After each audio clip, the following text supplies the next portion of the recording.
நாம் இப்பொழுது தூய ஆவியானவருடைய பாடலோடு எங்களுடைய இறை வழிபாட்டை ஆரம்பிக்கலாம். பிதா சுதன் பரிசுத்த ஆவியின் பெயராலே ஆமேன். ஆவியானவரே, அன்பினாவியானவரே, இப்போ வாரும், இறங்கி வாரும் எங்கள் மத்தியிலே. உலையான சேற்று நின்று தூக்கி எடுத்தவரே, உலையான சேற்று நின்று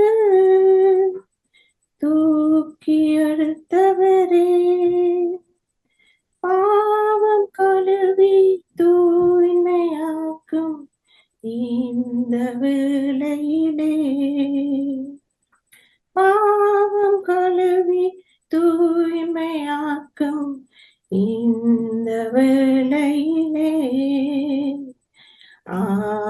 ஆவியானவரே, அன்பினாவியானவரே, இப்போ வாரும், இறங்கி வாரும் எங்கள் மத்தியிலே. ஆமென். ஆமேன். நாம் ஆரம்ப சுபத்தில் பங்கு பெறுவோம். அன்பும் இரக்கமும் உள்ள ஆண்டவரே, என் நாமத்தினால் எங்கே ஒரு இடத்தில் கூடியிருக்கிறீர்களோ அவர்கள் மத்தியில் நான் இருப்பேன் என்று கூறிய ஆண்டவரே, இதோ நாம் அனைவரும் ஆண்டவரே உம்முடைய பாதத்தில் ஒன்று கூடியிருக்கின்றோம். உம்முடைய பிரசன்னம் எங்கள் ஒவ்வொருவரையும் ஆட்கொள்ளும்படி உம்மிடம் மன்றாடுகிறோம். அப்பா தந்தையே, நீர் ஆண்டவரே எங்களோடு ஒவ்வொருவரோடும் ஆண்டவரே உம்முடைய வார்த்தை மூலம் பேச இருக்கின்றேன்.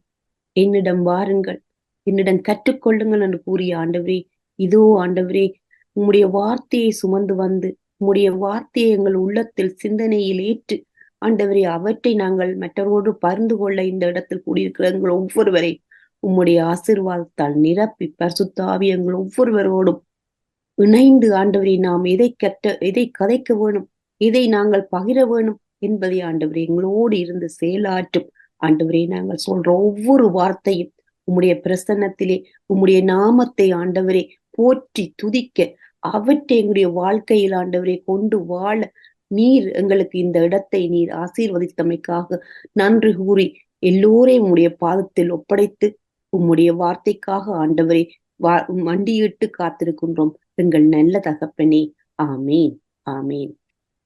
நல்லவரே துதிக்கிறோம், இரக்கமுள்ளவரே துதிக்கிறோம், எங்களை காண்கிறவரே துதிக்கிறோம், எங்களை கற்றுக் கொடுக்கிறவரே துதிக்கிறோம், எங்களுக்காக யுத்தம் செய்கிறவரே துதிக்கிறோம், எங்களுக்காக வழக்காடுகிறவரே துதிக்கிறோம், எங்களுக்காக யாவற்றையும் சரிவர செய்கிற தேவனே நன்றியோடு துதிக்கிறோம். ஆண்டவரே நன்றி. ஆண்டவரே ஆன்மா தேடும் ஆனந்தா போற்றி, அகிலம் போற்றும் ஆண்டவா போற்றி, பவவினை நீக்கும் பகலவா போற்றி, பரிவுடன் காக்கும் பரமா போற்றி, ஆன்மா தேடும் ஆனந்தா போற்றி, அகிலம் போற்றும் ஆண்டவா போற்றி, பவவினை நீக்கும் பகலவா போற்றி, பரிவுடன் காக்கும் பரமா போற்றி. ஆமேன். ஆமேன். நாம் எல்லாரும் இந்த நேரத்தில் எங்களுடைய தவறுகளுக்காக ஆண்டவரிடத்திலே மன்னிப்பு வேண்டுவோம்.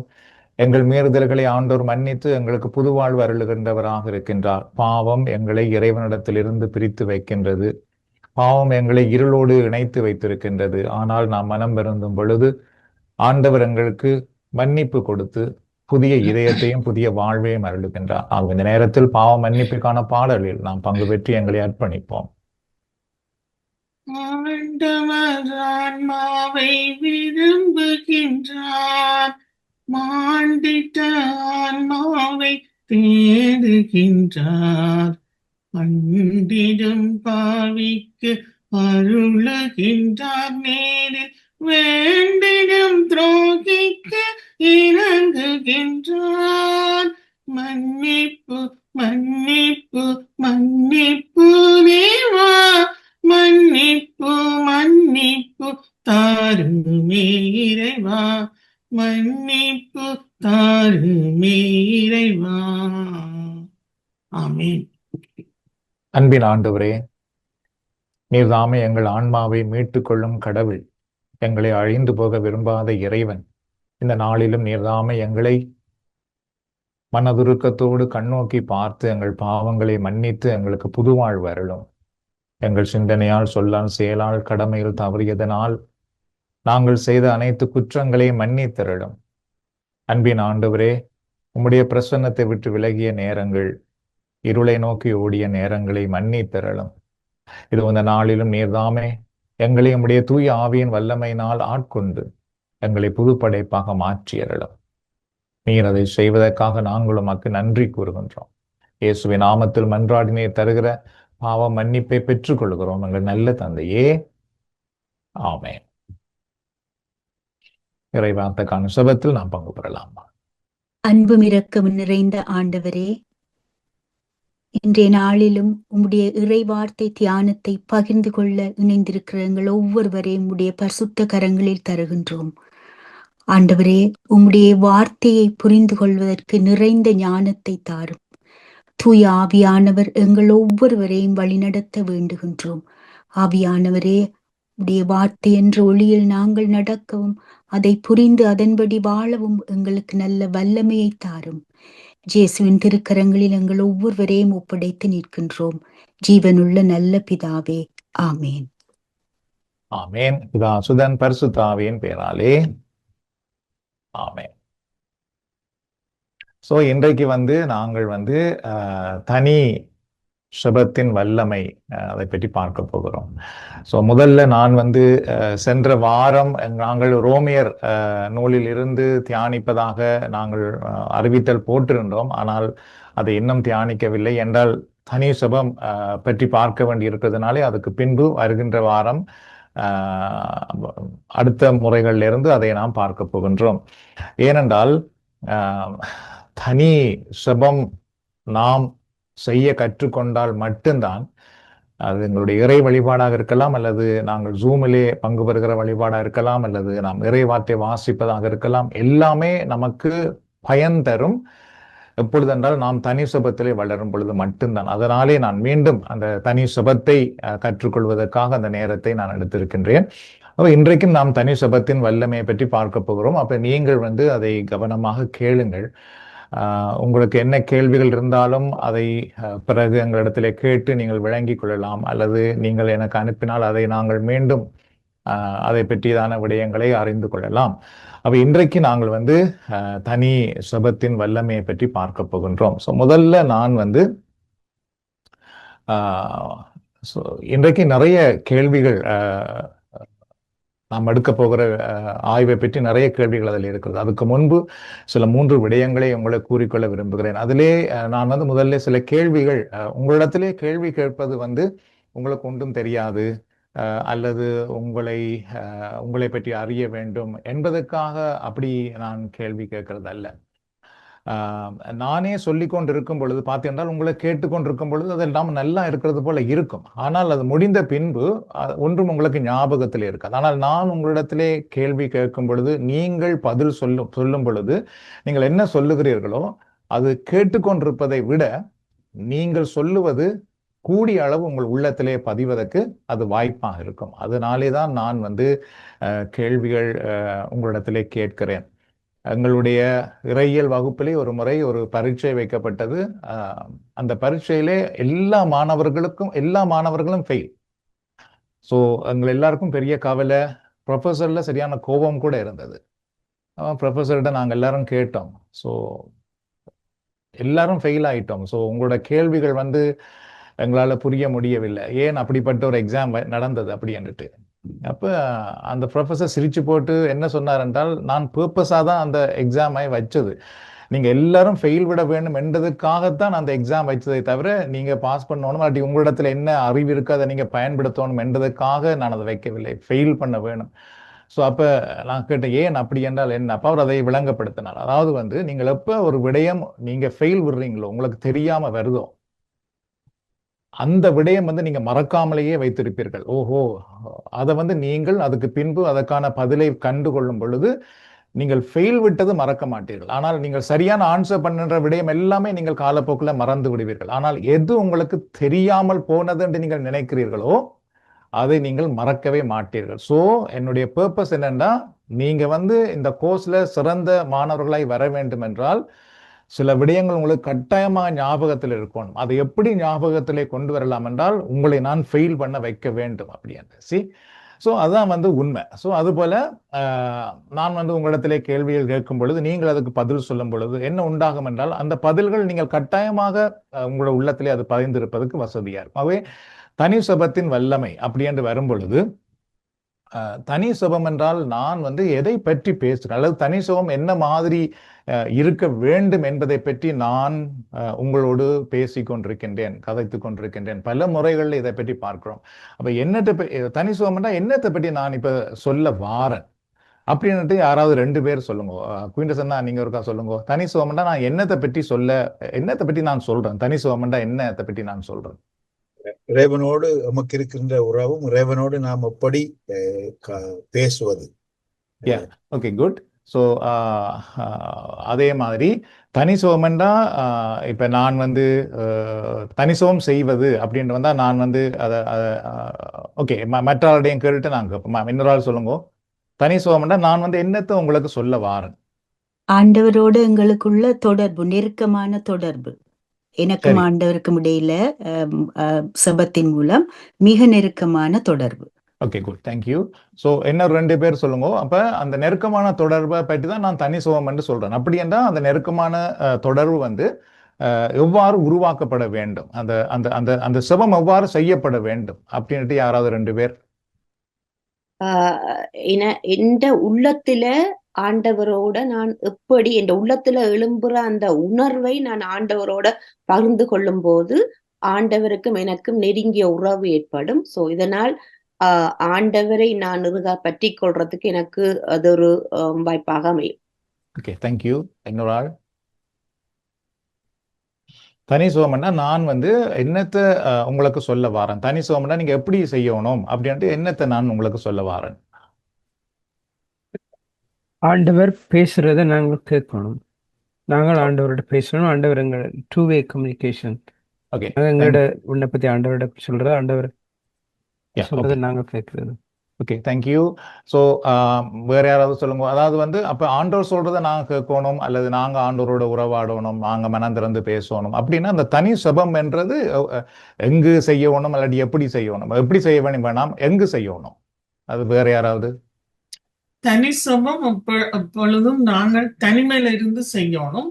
அதுக்கு எந்த விதமான ஒரு இடைஞ்சலும் இல்லாத ஒரு இடமா இருக்க வேண்டும். எங்களோட மனநிலையும் சூழ்நிலையும் அதுக்கு அமைவாக இருக்கும். Okay, good, thank you. ஸோ தனி சுபம்ன்றது நாங்க தனியா இருந்து செய்கிறது. ஸோ அதுக்காக தான் இப்போ இவ்வளவும் கேட்டது. சரியோ? இப்போ நான் உங்களுக்கு என்ன தனிசுவம் செய்யுங்கன்னு உங்களுக்கு நான் சொல்ல வரும் பொழுது உங்களுக்கு முதல்ல தெரியணும், பிரதர் தனிசுவத்தை பற்றி சொல்றாரு. ஏனென்றா நாங்க அறையிலிருந்து தனியே இருந்து செபிக்கணும் என்றதை பற்றி சொல்றார். சரியோ? அதுதான் உங்களுக்கு முதல் இருக்கணும்.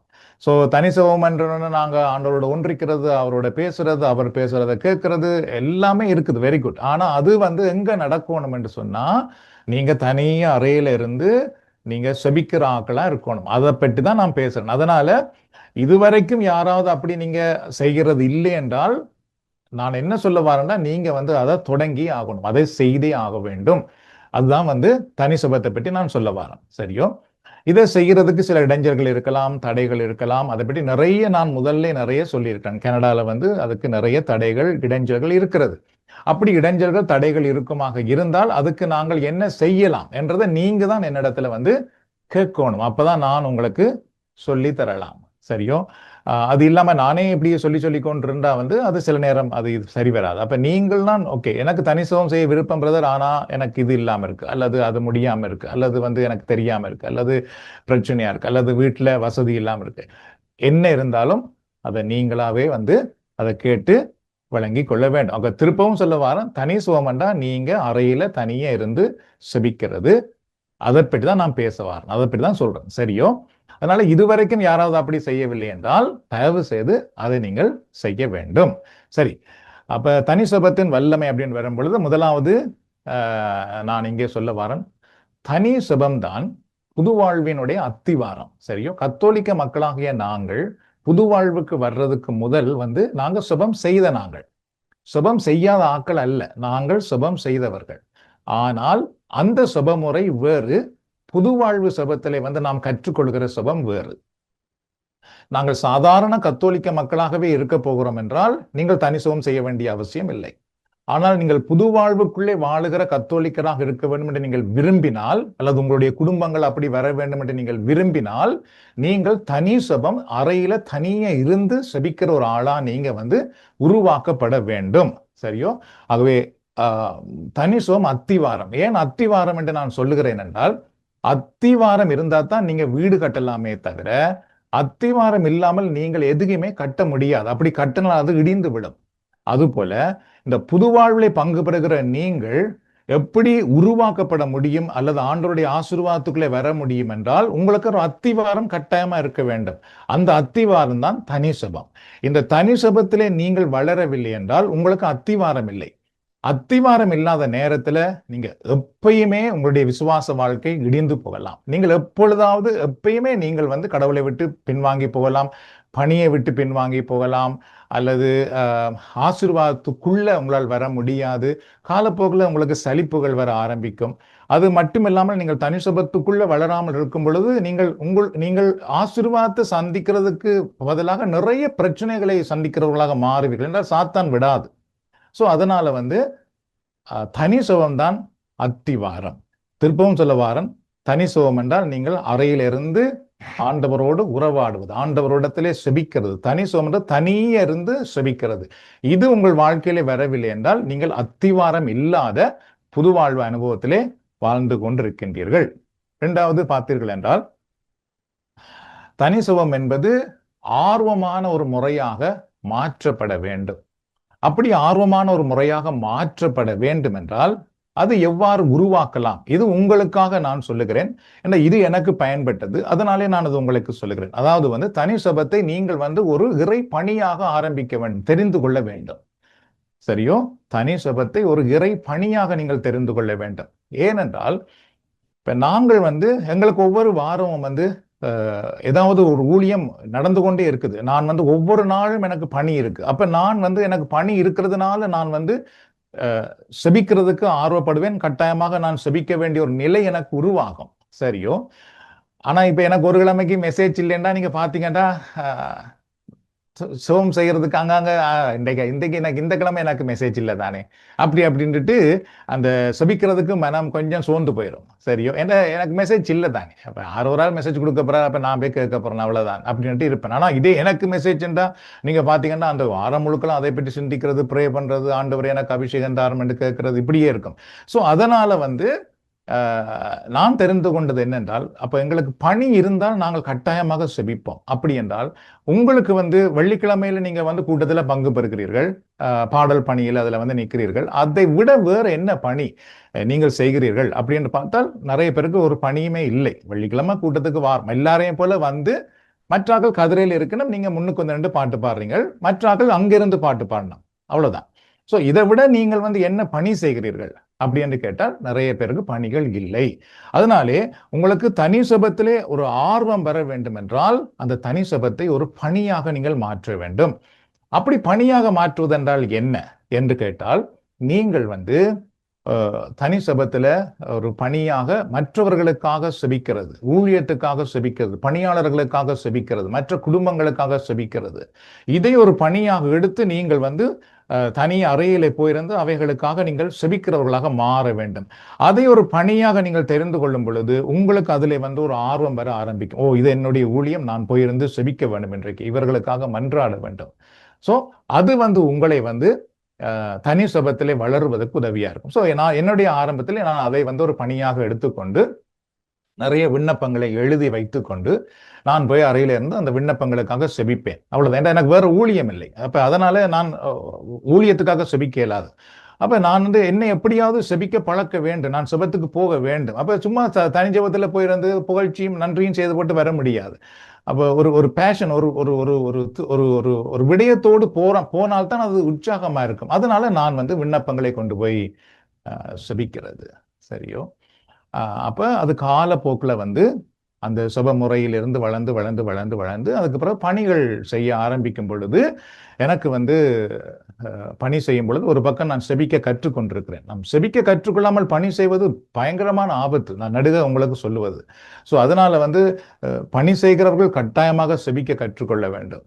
அதனால செபிக்க முதல் கற்றுக்கொண்டோம் என்றால் அதுக்கப்புறம் பணியிலே வரும்பொழுது எங்களுக்கு அது வந்து மிக மிக உதவியாக இருக்கும். ஆகவே இதை வந்து நீங்கள் வந்து ஒரு பணியாக ஏற்படுத்தி சில விண்ணப்பங்களை நீங்கள் எழுதி நீங்கள் வந்து அதை செய்யலாம். இப்போ உதாரணமாக வெள்ளிக்கிழமையில நான் வந்து நிறைய பேருடைய பர்த்டே வெட்டிங் எல்லாம் நான் சொல்லி அறிவிச்சு அதுல போடுறேன். இது ஆறும் எனக்கு சொல்லி சொல்லி தந்தார்களா, ஆறாவது நீங்களாவது சொல்லியிருக்கீங்களாண்டா? இல்ல பிரதர் இன்றைக்கு இதை போட்டு எங்களுக்காக ப்ரே பண்ணுங்க. நோ, நீங்க இப்பயோ ஒரு நாள் என்னிடத்திலே இது உங்களுடைய பிறந்த நாள் என்று எனக்கு தெரிய வந்த உடனேயே அதை நான் குறித்து வைத்து அதற்காக செபிக்கிறேன். அதுக்கு பின்பு உங்களுக்கு அடிச்சு விஷ் பண்ணுகிறேன். அதனால நான் அதுல வந்து போடுறேன். ஸோ அது எனக்கு அந்த பணி வந்ததுக்கு காரணம் அந்த சுபம் தான். அது போடுறது வந்து இதனால அதனால போடக்கூடியதா இருக்குது. ஆனா நிறைய பேர் அதை பார்க்கும் பொழுது அதனுடைய கஷ்டம் நிறைய பேருக்கு தெரியாது. நீங்க வந்து அந்த ஒரு படம் எடுத்து அதை வந்து போட்டு அதை வந்து பவர் பாயிண்ட்ல கொண்டு வந்து அதுல போடும். Is take time. இது ஒர்க் அது. ஆனாலும் அதை ஒரு பணியாக நாங்க செய்யும் பொழுது செய்வது அதான் பணி. அதே நேரத்துல நாங்க உங்களோட பெயரை சொல்லும் பொழுது உங்களோட படத்தை போடும் பொழுது உங்களுக்கு சந்தோஷமா இருக்கும். ஆனா அந்த படமே வடிவில்லாத ஒரு படத்தை போட்டுட்டா அப்ப உங்களுக்கு ஒரு உள்ளத்துல சேட்னஸ் வரும், ஒரு துக்கம் வரும். சரி, அதை நாங்க வந்து சந்திக்கணும். அதை சந்திப்பதற்கு நான் தயாரா இருக்கிறேன்னா ஆம். அதனால அப்படி இல்லைன்னா இந்த பணிக்கு அதை செய்யக்கூடாது. சரி, இப்ப திடீர்னு ஒரு நாள் உங்களையே நான் மறந்துட்டேன், உங்களோட பர்த்டே இல்லாட்டி உங்களோட வெட்டிங் டே அன்றைக்கு நான் சொல்லாம விட்டுட்டேன்.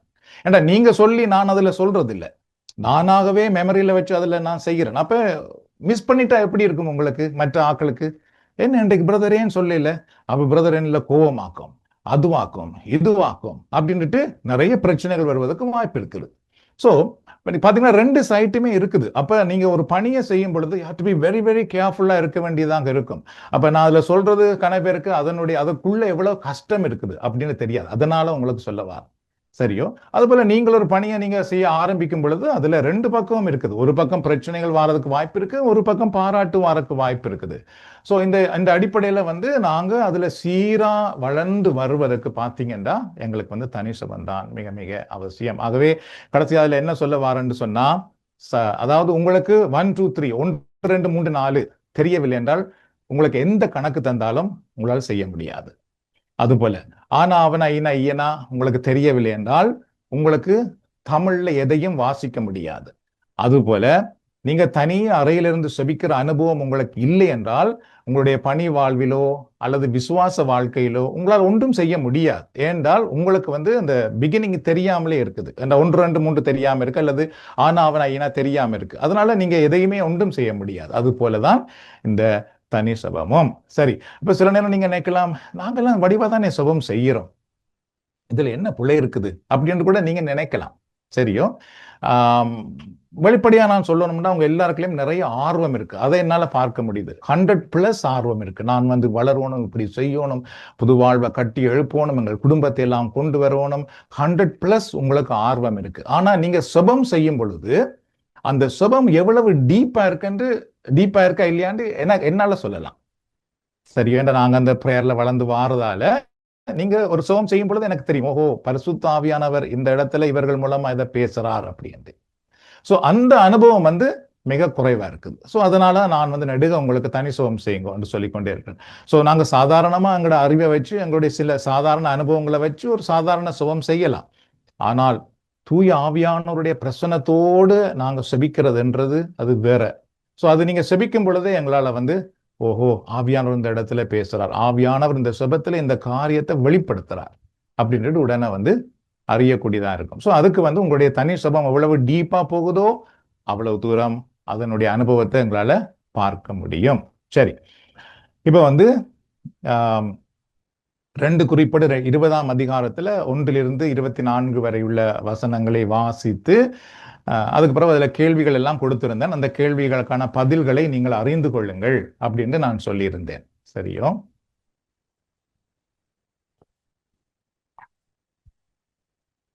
ஏன் அவ்வாறு சொல்லியிருந்தேன் என்றால், நீங்கள் வந்து தனி சுகம் என்றால் என்ன என்பதை இன்னும் சில டீப்பா அறிந்து கொள்றதுக்காகத்தான் இந்த பயிற்சி தரப்பட்டது.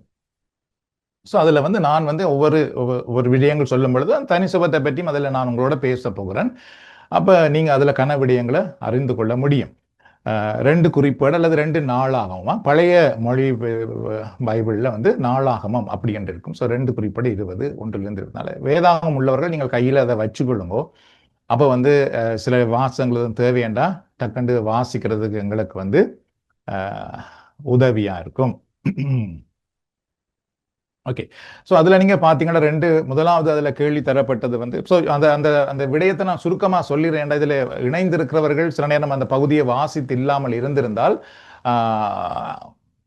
நான் சொல்வது அவர்களுக்கு உதவியா இருக்கும். நான் 1 24 வசனம் அவ்வளவும் நான் வாசித்து கொண்டால் நிறைய நேரம் போயிடும். அதனால நான் சொல்லிடுறேன். சரி, யோசபாத் என்ற அரசர், இஸ்ராயல் மக்களுக்கு யோசபாத் என்ற அரசர் மக்களை ஆண்டு வழிநடத்தி வரும் பொழுது, யோசபாத் என்ற அரசருக்கு எதிராக சில எதிராளிகள் வந்து அவரோடு போராட வருகிறார்கள்.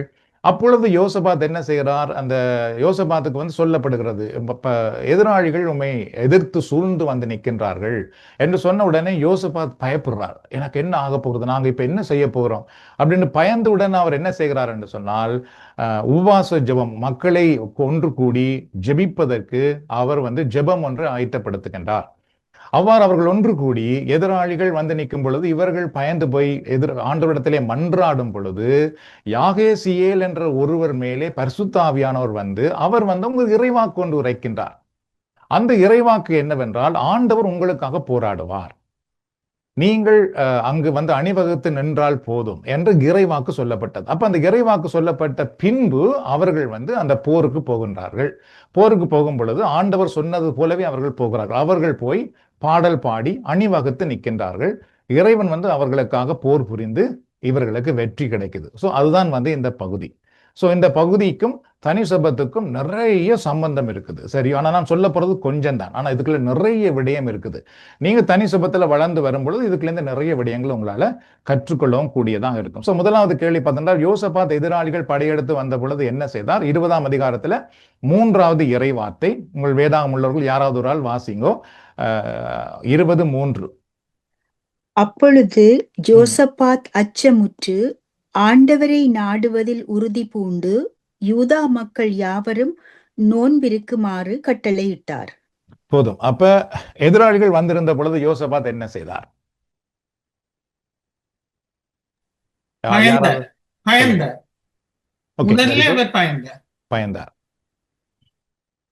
அதுக்கு பிறகு என்ன செய்கிறார்? கட்டளையிட்டார். Very good, thank you. சோ இதுல வந்து 2 விடயம். முதலாவது வந்து அவர் பயந்தார். பயந்து போயிட்டு, ஐயோ நான் பயந்து போயிட்டேனே, எதிராளிகள் வந்து விட்டார்கள், என்ன செய்ய போகிறேன் அப்படி என்று அவர் நிற்கவில்லை. உடனே என்ன செய்தாராம்? சபத்துக்கு ஆட்களை சேர்க்கின்றார். சரியோ? ஏன் நாம் தனி சுகம் செய்ய வேண்டும் என்றால், நம்முடைய வாழ்க்கையில நிறைய போராட்டங்கள், பிரச்சனைகள் ஒன்றுக்கு மாறி ஒன்று வந்து கொண்டே இருக்கும். சரியோ? இந்த நிலையில நிறைய பேர் சபம் செய்கிறது இல்லை. தனி சபம் செய்யாத ஆட்கள் நீங்கள் பார்த்தீர்கள் என்றால் நீங்களாகவே அந்த பிரச்சனையோடு போராட ஆரம்பித்திருவீர்கள். தனி சுகம் செய்யாமல் நாம் பழகாமல் போய்விட்டோம் என்றால், நாம் எங்களுக்கு என்ன பிரச்சனை வந்தாலும் நாமவே அதில் தலையிட ஆரம்பித்து விடுவோமே தவிர பேசாம போய் ஆண்டவருடைய பாதத்தில் இருக்க நமக்கு தெரியாது. நம்முடைய உள்ளம் வந்து அதை தாங்கிக் கொள்ளாது. நாம் உடனே இன்னொரு ஆக்களோட கதைப்போம், ஏன் இப்படி நடக்குது, இல்லது அது என்ன, ஏன் என்ற குடும்பத்தில் இப்படி வர வேண்டும், ஏன் இந்த பணியில இப்படி வர வேண்டும், அப்படியே மனம் உடைந்து போவோம், அல்லாட்டி பயந்து போவோம், அல்லாட்டி கோவப்படுவோம், அல்லாட்டி சோர்ந்து போவோம். சரியோ? அப்ப யோசபாத்துக்கு என்ன? முதலாவது அப்படியே பைபிள் வந்து வெளிப்படையா சொல்லுது, யோசபாத் வந்து பயந்தார். இது எல்லாருக்குமே வரும். சரியோ? எங்கள் எல்லாருக்குமே வந்து பிரச்சனை என்று ஒன்று வந்த உடனே நாங்கள் பயப்படுவோம், அல்லது கோவப்படுவோம், அல்லது சோர்ந்து போவோம், அல்லது மற்றவர்களை பிழை காண்போம். இப்படி நிறைய சொல்லி கொண்டு போகலாம். ஆனால் யோசபாத் அவ்வளவு நடந்த நேரத்திலும் உடனடியா என்ன செய்தார் என்றால், செபிக்க ஆரம்பிக்கிறார், செபத்துக்கான சூழ்நிலையை உருவாக்குகின்றார். ஸோ இதுதான் தனி செபத்தினுடைய வெற்றி. அதாவது நீங்கள் அறையிலிருந்து செபிக்க கற்றுக்கொள்ளவில்லை என்றால் நீங்கள் உங்கள் வாழ்க்கையில வர எந்த போராட்டத்திலும் வெற்றி பெற முடியாது. கடவுள் உங்களுக்கு வெற்றி தரவும் முடியாது. சரியோ? அதனால கட்டாயமா நீங்க வந்து தனி சுகம் செய்கிற ஆக்களா மாற வேண்டும். தனி சுகம்னா மீண்டும் என்ன சொல்ல வாரன்? அறையில இருந்து செபிக்கிறது. சரி, 2வது கேள்வி, யோசபாத்தின் அறிவித்தலை கேட்டு மக்கள் என்ன செய்தார்கள்? சோ 4வது இறை வார்த்தை. அப்படியே யூதா மக்கள் ஆண்டவரிடமிருந்து உதவி பெற ஒன்று கூடினர். ஜூதாவின் எல்லா நகரங்களில் இருந்தும் அதற்கென வந்திருந்தனர். தேங்க்யூ. சி, யோசபாத் அறிவிச்ச உடனே அவர்கள் எல்லாரும் அதுக்கு தயாராயிட்டோம். ஆனா நாங்க எத்தனை முறை பரிசுத்தாவின்னு சொல்றா தனி சுகம் செய், தனி சுகம் செய் என்று. நாங்க அதுக்கு நேரம் இல்லை, அது இல்லை, இதுல ஒருக்கா செய்கிறோம், அதுக்கப்புறம் கொஞ்ச நாள் செய்யிட்டு அப்படியே விட்டுடுறோம், அப்படியெல்லாம் போயிடுறோம். அப்ப இந்த மக்களுக்கு இந்த வெற்றி கிடைத்ததுக்கு என்ன காரணம்? அந்த அரசருடைய அறிவித்தலுக்கு அப்படியே கீழ்ப்படிந்தார்கள். பாருங்கள், அவ்வளவு பேரும் வந்துட்டார்கள். அதுபோல நாங்களும் வந்து எங்களுக்கு பரிசுத்தாவின் உணர்த்துறதுக்கு நாம் கீழ்ப்படிய கற்றுக்கொள்ள வேண்டியது மிக அவசியம். என்ற அதுதான் எங்களுக்கு ஒரு பெரிய வெற்றியை கொடுக்கும். சரியோ? சென்ற வாரம் கூட ஒருவர் என்னோட கதைக்கும் பொழுது நான் சொன்னது எனக்கு கிடைத்த அனுபவம், உங்கள் எல்லாருக்கும் இருக்கிற அனுபவம் அதுதான். நாங்கள் வந்து இந்த புது வாழ்வுக்குள்ளே வர முதல் கடவுள் வந்து எங்களைய வேலையை வச்சு ஆசீர்வதிச்சிருக்கலாம், அல்லது வேற வேற விடயங்களை வச்சு எங்களை ஆசீர்வதிச்சு எப்படியே வழி நடத்தி இருந்திருக்கலாம் புது வாழ்வுக்கு வர முதல். ஆனால் இந்த புது வாழ்வு என்று நான் வந்த பின்பு கடவுள் நாங்க செய்கிற பணியை வச்சு எங்களுக்கு வேண்டிய ஆசீர்வாதம் எல்லாம் கொண்டு வருவார். சரியோ? அதுக்கு முதல் நாங்க செய்யற வேலையை வச்சு அதை வச்சு இதை வச்சுதான் கடவுள் எங்களை வழி நடத்த வேண்டும். ஆனால் இப்பொழுது இறைவன் எங்களை அழைத்து எங்களுக்கு ஒரு இறைபணி கொடுத்துக்கிறார். சரியோ? அந்த பணியை நாங்க செய்தா போதும், எங்களுக்கு என்ன வேண்டுமோ அதையெல்லாம் இறைவன் கொடுப்பார். அதனால புது வாழ்வுல இருக்கிறோம் என்றால் நமக்கு ஒன்று தெரிய வேண்டும், நாம் எவ்வளவு தூரம் பணி செய்கிறோமோ அதை வச்சுதான் கடவுள் எங்கள் குடும்பத்தை ஆசீர்வதிக்க முடியுமே தவிர இன்றைக்கு வந்து பழி செய்யிட்டு நாளைக்கு வேலை கிடைச்சிட்டு நான் அதனால வேலைக்கு போறேன்டா கடவுள் எங்களை ஒன்றும் செய்ய முடியாது. நோ, நான் ஆண்டவரோடு இருப்பேன், ஆண்டவருக்காக இருப்பேன் என்று நீங்க கொமிட் பண்ணினா கடவுள் வந்து எங்களுக்கு வேண்டியதை தந்து வழி நடத்துவார். சரி, 3வது, ஒரு அரசர் எதிராளிகளை வெல்ல போராடுவதை காட்டிலும் சுவைப்பதை ஏன் தெரிந்து கொள்ளுகின்றார்? சரியோ? 20வது 12வது இறை வார்த்தையை நாம் வாசிக்கலாம்.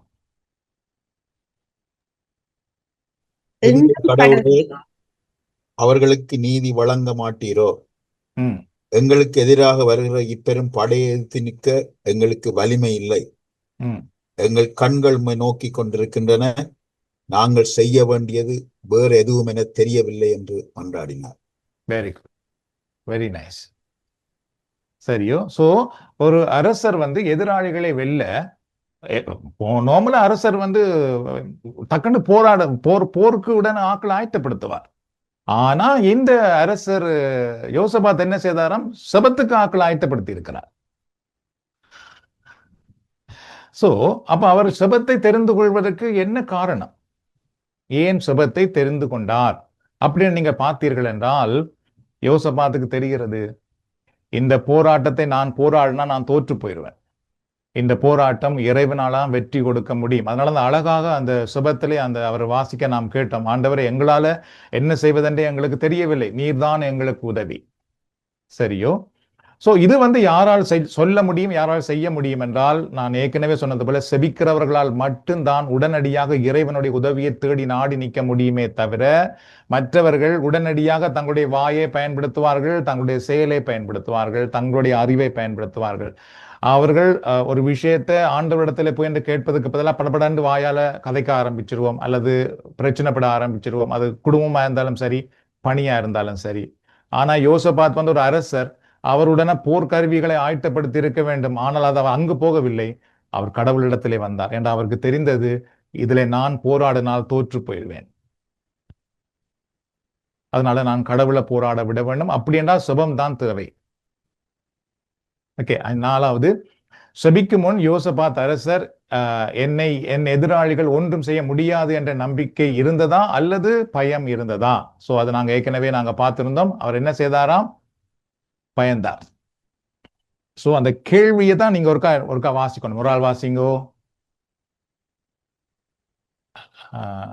குயின்டனா வாசிங்கோ. நான் 4வது உங்கள்ட்ட இல்லைன்னா நான் சில நேரம் உங்களிடத்துல அது இல்லாம இருக்கும். ஆர்ட்டையாவது இருக்குதா அந்த கேள்வி? இருக்கு. என்னட்ட வாசிங்கோ. இருக்கு. ராஜி வாசிங்கோ. செபிக்கும் முன் யோசேப்பு அரசர் என்னை என் எதிரிகள் ஒன்றும் செய்ய முடியாது என்ற நம்பிக்கை இருந்ததா? ஓகே. அல்லது பயம் இருந்ததா? பயம் இருந்ததா? சோ அந்த முதல் பகுதி வாசிங்கோ. அது முதல் எப்படி தொடங்குது அந்த கேள்வி? செபிக்கும் முன் அவ்வளவுதான் தேவை. அதான் அந்த கேள்வியில, அதுக்காக தான் அந்த கேள்வி. செபிக்கிறதுக்கு முதல் சரியோ யோசபாத்தினுடைய நிலை எப்படி இருந்தது? அதுதான் இதனுடைய கேள்வி முக்கியமானது. செபிப்பதற்கு முன்பு யோசபாத்துக்கு என்ன இருந்தது? பயம் இருந்தது. சரியோ, அதுதான் எங்களுக்கு ஆவியானவர் கற்றுக் கொடுக்கிற பாடம். நாங்கள் செபிக்கவில்லை என்றால் நாங்கள் உலக கட்டுக்குள்ளும் சாத்தானுடைய கட்டுக்குள்ளும் தான் இருப்போம். செபிக்கிறதுக்கு முதல் எங்களுடைய நிலை வேறையாக இருக்கும். நாங்கள் செபிக்க கற்றுக்கொண்டோம் என்றால் எங்களுடைய நிலை வேறையாக இருக்கும். அதனால நாங்க புதுவாழ்ல வந்து பங்கு பெற்றினாலும், இறைவார்த்தைகள் கேட்டு இறைபணி செய்தாலும், நாங்கள் செபிக்காத மக்களா இருப்போம் என்றால் நாம் சாதாரண மக்கள் போலதான் இருப்போமே தவிர நாங்கள் ஒன்றும் அபிஷேகத்தோடு வாழுகிற மக்களாக இருக்கவே முடியாது. சாதாரண மக்கள் எப்படி இருக்கிறார்களோ அது போல நாங்களும் இருப்போம். அதனால எங்களுக்கு வந்து ஆன்மீகத்துல வளரைய முடியாது, ஆண்டவருடைய ஆன்மீக ஆசீர்வாதங்களை நம்மால் பெற்றுக்கொள்ள முடியாது. யோசபா செவிப்பதற்கு முன்பு அவருடைய நிலை வந்து வேறு. அவருடைய நிலை என்னவென்றால் பயப்படுகிற நிலையாக இருந்தது. சரி, 5வது இறைவார்த்தை, 5வது கேள்வி, செபத்தை எவ்வாறு ஆரம்பிக்கிறார்கள்? சரியோ, 6வது இறைவார்த்தை, 20வது அதிகாரத்திலே 6வது இறைவார்த்தை ஒருவர் வாசிக்கலாம். செபத்தை எவ்வாறு அவர்கள் ஆரம்பிக்கின்றார்கள்? எங்கள் மூதாதையரின் கடவுளாகிய ஆண்டவரே, விண்ணக கடவுள் நீரன்றோ?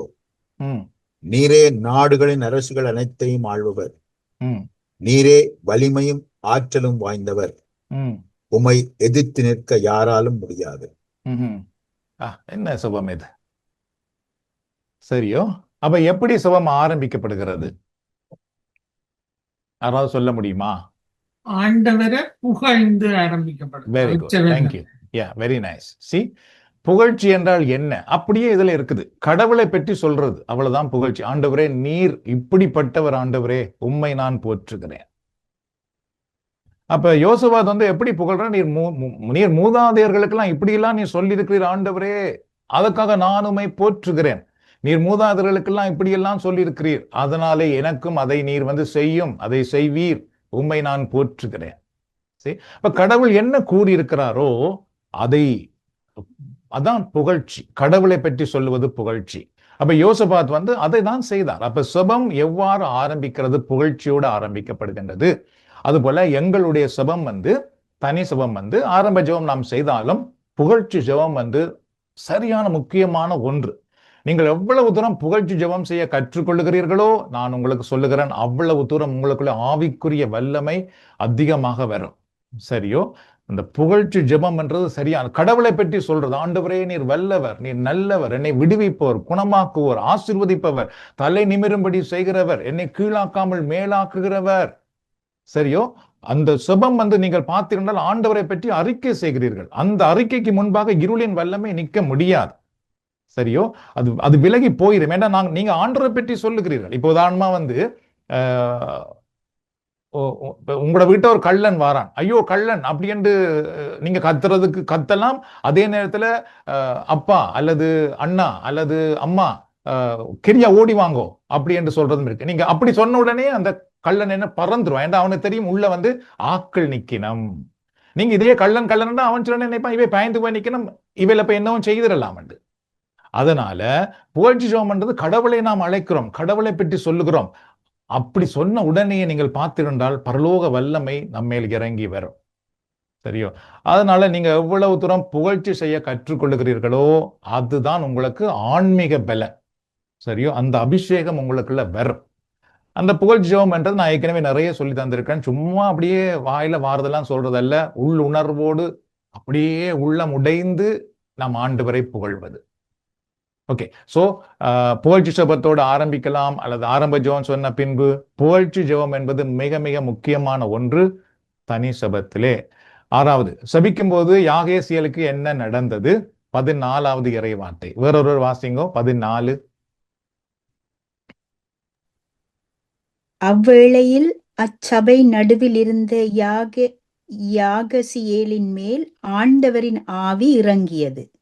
Very good. இவர் சொல்லுங்க வாசிங்க. இவர் ஆசாப்பின் குலத்தில் உதித்த ஒரு லேவியர். இவர் சரி, போதும். மத்தான். ஓகே, ஓகே, அப்படியே இருக்கட்டும். ஸோ எந்த நேரத்துல ஆண்டவருடைய ஆவியானவர் அவர் மேல் வந்தார்? வாசிங்க அதையே, அந்த வார்த்தையை. எந்த நேரத்துல ஆவியானவர் அவர் மேல் வந்தார் என்று சொல்லப்படுது? அவ்வேளையில் அச்சபை நடுவில் இருந்த. ஓகே, அவ்வேளையில். ஓகே, ஆண்டவர் திருமுன்னு முதல் வசனத்துல வருது. ஆண்டவர் சோ அவ்வேளையில் என்ற எந்த வேளையில்? அவர்கள் எல்லாரும் செபிச்சு கொண்டிருக்கிற வேளை. சரியோ? சோ பரிசுத்த ஆவியானவர் எந்த நேரத்துல அங்கு வந்து, ஆண்டவருடைய ஆவியானவர் எந்த நேரத்துல அங்கு வந்து செயல்பட்டார்? செபிக்கிற நேரத்துலதான். இவையெல்லாம் செபிக்காம அப்படியே கொண்டு கூடி கதைச்சு கொண்டு இருந்திருந்தா ஆவியானவர் வந்து செயல்பட்டு இருப்பாரா? இல்ல. ஸோ அதனாலதான் நான் போன முறை சொன்னேன், நீங்க வந்து ஒரு விடயம் ஆயத்தப்படுத்தும் பொழுது படாசன்னு குந்தி இருந்து கோப்பியோட இருந்து கடகடன்னு கேள்வி எடுக்கிற மாதிரி நாம் எடுத்தோம் என்றால் பரிசுத்தாவின் நம்மோடு செயல்படையலாம். பேசாம ஆண்டோடைய பாதத்திலே போயிருந்து, ஆண்டவரே எனக்கு சொல்லித்தாரும், என்னோடு பேசும் என்றிருந்தா தான் பரிசுத்தாவின் நமக்குள்ள வந்து செயல்பட முடியும். அப்ப இந்த இடத்துல வந்து தூய கடவுளுடைய ஆவியானவர் எப்பொழுது வந்து அங்கே செயல்பட்டார் என்றால், சுபம் தொடங்கின உடனே வந்தார் என்று கேட்ட இல்ல, செபித்து கொண்டு இருக்கும் பொழுது தூய ஆவியானவர் அல்லது கடவுளுடைய ஆவியானவர் அங்கு வந்து செயல்படுகின்றார். அதுபோல தனி செபத்திலே நாங்கள் வளர ஆரம்பிக்கும் பொழுது, நாம் செபித்து கொண்டிருக்கும் பொழுது மட்டும்தான் பரிசுத்த ஆவியானவருடைய அந்த வல்லமையை, அந்த நிரப்புதலை, அந்த வழிநடத்தலை நம்முடைய வாழ்க்கைக்குள்ளே அனுபவிக்க முடியும். நாம் தனி செபம் செய்யவில்லை என்றால் பரிசுத்த ஆவியினால் நிரம்புகிற அந்த அனுபவத்துக்குள்ளே நம்மால் வர முடியாது. ஏன்னா நிறைய பேருக்கு அந்த அனுபவமே சில பேருக்கு இல்லாமல் இருக்கு அல்லது தெரியாமல் இருக்கு. ஏன்னா நீங்க தனி சுகம் செய்தா தான் அது அந்த அனுபவம் வரும் உங்களுக்கு. அது இல்லாமல் நான் எவ்வளவு சொன்னாலும் அது புரியாது. ஆனா நீங்க தனி சுபத்திலிருந்து பரிசுத்த ஆவியினால் நிரம்பும் பொழுது உங்கள் உடலில, உங்கள் உள்ளத்துல அல்லது உங்களுடைய சுப வாழ்க்கையில, உங்கள் வாழ்க்கையில் ஏற்படுகிற சில அனுபவம் மாற்றங்களை உங்களை அப்படியே பார்க்கக்கூடியதா இருக்கும். சரியோ? ஆகவே செபிக்கும் பொழுதுதான் பரிசுத்த ஆவியானவர், ஆண்டவருடைய ஆவியானவரால் செயல்பட முடிகிறது என்பதை நாங்கள் இதில இருந்து அறிஞ்சு கொள்ள வேண்டும். நாம் செபிக்காதவர்களாக இருந்தால் கடவுளுடைய ஆவியானவர், பரிசுத்த ஆவியானவர் நமக்குள்ள வந்து ஒன்றும் செய்ய முடியாது. சரி, 7வது, யாகேசியலுக்கு இறைவாக்கு உரைக்க வைத்தது யார் அப்படின்றத பார்க்கலாம். சரியோ? யாகேசியல் மேலே கடவுளுடைய ஆவியானவர் வந்தார். அதுக்கு பின்பு யாகேசியல் என்ன செய்கிறார்? இறைவாக்கு உரைக்கின்றார். அப்ப இறைவாக்கு உரைக்க வைத்தது யார்? இப்பொழுது ஆண்டவருடைய ஆவியானவர். சரியோ? அப்ப யாகேசியலுக்கு ஒரு இறைவாக்கு வந்தது பாருங்கள். அது எதனால் வந்தது? கடவுளுடைய ஆவியானால் தான் வந்தது. அதுபோல நாங்கள் தனி செபத்திலே பரிசுத்த ஆவிக்குள்ளே வழிநடத்தப்படுகிற அனுபவம் வரும் பொழுது மட்டும்தான் கடவுள் எங்களோடு பேசுகிற அனுபவம் நமக்கு வருமே தவிர மற்றபடி அந்த அனுபவம் நமக்கு கிடைக்காது. நீங்க கேட்டுக்கொண்டிருக்கலாம், ஆனா உங்களுக்கு அது கிடைக்காது. ஆனா நீங்க தனி செபத்தில இருந்து ஆண்டவருடைய பாதத்திலிருந்து தூய ஆவியானுடைய வழிநடத்தலுக்குள் வளரும் பொழுது, தூய ஆவியானவருக்காக நீங்கள் செபித்து தொடர்ந்து செபிக்கும் பொழுது, தூய ஆவியானவர் நிரப்பப்படுகிற அனுபவம் வரும் பொழுது கட்டாயமாக கடவுள் உங்களோடு பேசுகிற அனுபவம் அப்படியே உங்களுக்கு தெளிவாக வர ஆரம்பித்து விடும். சரியோ? இங்கு வந்து கடவுளுடைய ஆவியானவர் வந்துதான் அவர் இறைவாக்கு உரைக்கின்றார். சரியோ? அதுபோல கடவுளுடைய ஆவியானவர்கள் மட்டும்தான் கடவுள் என்ன சொல்லுகிறார் என்பதை நமக்கு சொல்லித்தர முடியுமே தவிர மற்றபடி எங்களுடைய அறிவால், எங்களுடைய ஆற்றலால் முடியாது. சரியோ? நீங்க தனி சபத்துக்குள்ளே நீங்கள் வளராமல் போனால் என்ன நடக்கும்? ஈவன் வெள்ளிக்கிழமை கூட்டத்தில் கூட நீங்கள் பங்கு பெறும் பொழுது அப்படியே ஒரு 40 மினிட்ஸ் நான் இந்த செய்தியை கேட்கும் பொழுது உங்களுக்கு வெரி குட், நல்ல செய்தியா இருந்தது. சரி, கூட்ட முடிவில் வந்து கடவுள் உங்களோட என்ன பேசினார் சொல்லுங்க அப்படின்னு கேட்டா சில நேரம் உங்களுக்கு வந்து இருக்காது. ஏனென்றால் உங்களுக்கு என்ன அந்த அனுபவம் வரவில்லை. அந்த அனுபவம் வருமாக இருந்தால் நீங்கள் 10 கேள்வியோட வந்து அந்த 10 கேள்விக்கு பதில் தந்திருப்பது உங்களால் சொல்லக்கூடியதான் இருக்கும். நீங்கள் அந்த கூட்டம் முடிந்த உடனேயே ஆண்டவர் என்னோட இதை பேசினார், அது உங்களுக்குள்ள வைத்திருக்க இயலாது. நீங்க வாய் திறந்து கதைக்கிறதே அதாத்தான் இருக்குமே தவிர வேற கதைகளே வராது. என்றால் கடவுள் உங்களோட பேசி இருக்கிறார். தெரியும்? அப்ப உடனடியா நீங்க வந்து சந்தோஷத்தோட அதை சொல்லுவீங்கள், சந்தோஷத்தோட ஒரு ஆளோட பகிர்வீங்கள். அந்த ஏண்டால் ஆண்டவர் உங்களோட பேசி இருக்கிறார். இல்லை என்றால் கேட்க நல்லா இருக்கும். ஆனா அதுக்கு பிறகு வந்து கூட்ட முடிவில் என்ன இன்றைக்கு என்ன இந்த கூட்டத்தில் என்ன ஆண்டவர் என்னோட பேசினார் என்று கேட்டால் எங்களுக்கு தெரியாத மாதிரி போயிடும். ஸோ அதனுடைய காரணம் என்னவென்றால் உங்களுக்கு ஆர்வம் இருக்குது, ஆனால் கடவுள் சொல்றதை உங்களால் கேட்க புரிய முடியாமல் இருக்கு. ஏனென்றால் சுபம் நீங்கள் தனிப்பட்ட சுபத்தில் என்ன வளரவில்லை, ஆனா ஆர்வம் இருக்குது. That's very good. பட் ஆனா அந்த ஆர்வத்தோடு சேர்ந்து இப்ப சுபம் தான் எங்களை ஆண்டவருடைய வார்த்தைக்குள் வல்லமைக்குள் வழி நடத்துகிறது. சரி, 8வது யாகேசியல் இறைவாக்கு கூறும் பொழுது எவ்வாறு ஆரம்பிக்கின்றார்? அது வந்து மிக மிக முக்கியமான ஒன்று. சரியோ, யாகேசியல் இறைவாக்கு கூறும் பொழுது எவ்வாறு ஆரம்பிக்கின்றார்? 15வது இறைவார்த்தை, 2 நாளாகவும் 20ஆம் அதிகாரத்திலே 15வது இறைவார்த்தை. யாகசியேல் மக்களை நோக்கி, யூதா எருசலேம் வாழ் மக்களே, அரசே யோசபாத்து, கவனமாய் கேளுங்கள். ஆண்டவர் உங்களுக்கு கூறுவது இதுவே: இப்பெரும் படையினரை கண்டு நீங்கள் அஞ்சவும் வேண்டாம், நிலை குலையவும் வேண்டாம். இப்போர் உங்களுடையது அல்ல, கடவுளுடையது. Very good, thank you. ஸோ இப்போ நீங்க வந்து உங்களோட கடவுள் வந்து பேச ஆரம்பிக்கும் பொழுது நிறைய முதல் அனுபவங்கள்ல, சரியா, பிகினிங் ஆரம்ப காலங்கள்ல வந்து நீங்க நிறைய இந்த வார்த்தையை கவனிக்க போறீங்க. சரியோ, அதை நான் சொல்ல போறேன், மிக கவனமா கேட்டுக்கொள்ளுங்க. இது வந்து உங்களோட கடவுள் பேச ஆரம்பிக்கும் பொழுது, இறை வார்த்தையிலிருந்து பேச ஆரம்பிக்கும் பொழுது ஆரம்ப காலங்களில் நிறைய அடிக்கடி ஆண்டவர் வந்து அப்படி வந்து உங்களோட பேசுறது உங்களால் பார்க்க முடியும். செல்விகா, இந்த வாசத்துல பாருங்க, நீங்க வாசிக்கும் பொழுது அரசர் யோசபாத்தே, அதுக்கு பிறகு என்ன சொல்லுகிறார் பாருங்க, வாசிங்க செல்விகா. அரசர் யோசபாத்தே, முதல் வந்து யூதா எருசலேம் வாழ் மக்களே, அரசே யோசபாத்து, கவனமாய் கேளுங்கள். ஆண்டவர் உங்களுக்கு கூறுவது இதுவே. Very good. அதுதான் வெரி இம்பார்ட்டன்டான வார்த்தை. அதை நீங்க அன்லைன் பண்ணிக்கொண்டு வச்சிருக்க வேண்டிய வார்த்தை. அப்ப வந்து எவ்வாறு இறைவாக்கு உரைக்கப்படுகிறது பாருங்க. ஆண்டவர் கூறுவது இதுவே, அப்படி என்றுதான் இறைவாக்கை உரைக்கப்படுகிறது. அப்படிதான் இறைவாக்கு உரைக்கப்படும். பரிசுத்த ஆவியானவர், கடவுளுடைய ஆவியானவர் எவ்வாறு இறைவாக்கு உரைக்க ஆரம்பிக்கிறார், இறைவாக்கு உரைப்ப ஆரம்பிக்கிறார், ஆண்டவர் கூறுவது இதுவே அப்படின்னு ஆரம்பிக்கிறார்.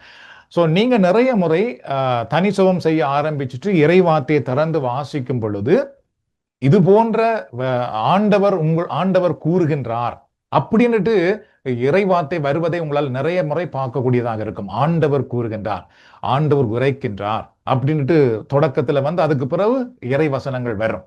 சரியோ, பைபிள்ல அப்படி நிறைய இடங்கள்ல அப்படி இருக்குது. ஆண்டவர் கூறுகின்றார், ஆண்டவர் கூறுகின்றார்.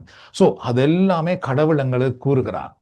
சரியோ, அது வந்து மிக கவனமாய் நாம் கவனிக்க வேண்டிய வார்த்தைகள் எங்களுடைய தனி சபத்திலே. அப்ப ஆண்டவர் எனக்கு இதை இன்றைக்கு இப்படி கூறுகின்றார், அதை எழுதி வைத்து மார்க் பண்ணி வைத்து அதுக்காக நீங்கள் செபிக்கிற ஆக்களா இருக்கணும். சரியோ, இறை வாக்கு உரைக்க வரும் பொழுது இந்த ஏசியா இறை நூல்களில், நான் ஏசியாவின் திருநூல்ல பாத்தீங்கன்னா நிறைய இடங்கள்ல ஆண்டவர் கூறுகின்றார் அப்படின்னு சொல்லி நிறைய இறை வாக்குகள் அங்கே இருக்குது. ஆனா எங்களுடைய தனி சபத்துல கூட அது அப்படியே கடவுள் உங்களுக்கு கொடுப்பார். அந்த இறைவார்த்தையை தரும். ஆண்டவர் கூறுகிறார், அஞ்சாதே, பயப்படாதே. சோ தட்ஸ் மீன் ஆண்டவர் எங்களோட பேசுகிறார். சரியோ, இயேசு சில இடங்கள்ல சொல்வார், உண்மையிலும் உண்மையாக உங்களுக்கு சொல்லுகின்றேன் அப்படின்னு சொல்லுவார். அது என்ன அர்த்தம்டா, அந்த சொல்ல போகிற விடயத்தை இன்னும் அழுத்தி ஆண்டவர் இயேசு சொல்ல வருகிறார். அது போலதான் ஆண்டவர் கூறுகின்றார் அப்படின்னு சொல்லும் பொழுது ஆண்டவர் எங்களோடு பேசுகின்றார் என்ற ஒரு அனுபவம் அங்கு வந்து எங்களுக்கு ஏற்பட ஆரம்பிக்கின்றது. சரி, அப்ப என்ன இறைவாக்கு உரைக்கப்பட்டது என்றால் பாருங்கள், அஞ்சாதீர்கள், கலங்காதீர்கள், இந்த போர் உங்களுடையதல்ல, கடவுளுடையது. ஓகே, சோ இப்ப சொல்லுங்க, அப்ப இறைவாக்கு என்ன? அவர்கள் ஒரு யுத்தத்துக்காக மன்றாடி கொண்டிருக்கும் பொழுது அவர்களுக்கு வந்த இறைவாக்கு என்ன? கடவுள் எங்களோடு இருக்கிறார், அவர் எங்களுக்காக இதையும் செய்வார். இல்ல, பைபிள்ல இருந்து நீங்க சொல்லணும். அவர்கள் போருக்காக மன்றாடி கொண்டிருக்கும் பொழுது அவர்களுக்கு வந்த இறைவாக்கு என்ன? யுத்தம் கர்த்தருடையது, நீங்கள் அஞ்ச வேண்டாம், நிலை குலையவும் வேண்டாம், இப்போர் உங்களுடையதல்ல, கடவுளுடையது. Very good. சி, இதுதான் இறைவாக்கு. அப்ப அவர்களுக்கு தெரியுமா ஆண்டவர் தங்களுக்காக போராட போகிறார்? இல்ல, அவர்களுக்கு இப்ப ஒன்றுமே தெரியாது. அவர்கள் வந்து ஆண்டவரை எங்களுக்கு பயமா இருக்கு, எங்களுக்கு உதவி செய்யும், இப்படி வந்து செபிக்கிறார்கள். அவ்வளவுதான் அவர்களுக்கு தெரியும். அவர்களுக்கு தெரியாது கடவுள் வேலைக்காக போராட போகிறார் அல்லது என்ன நடக்க போகுது, ஒன்றுமே தெரியாது. ஆனால் செபிக்கும் பொழுது அவர்களுக்கு இறைவாக்கு வருகிறது.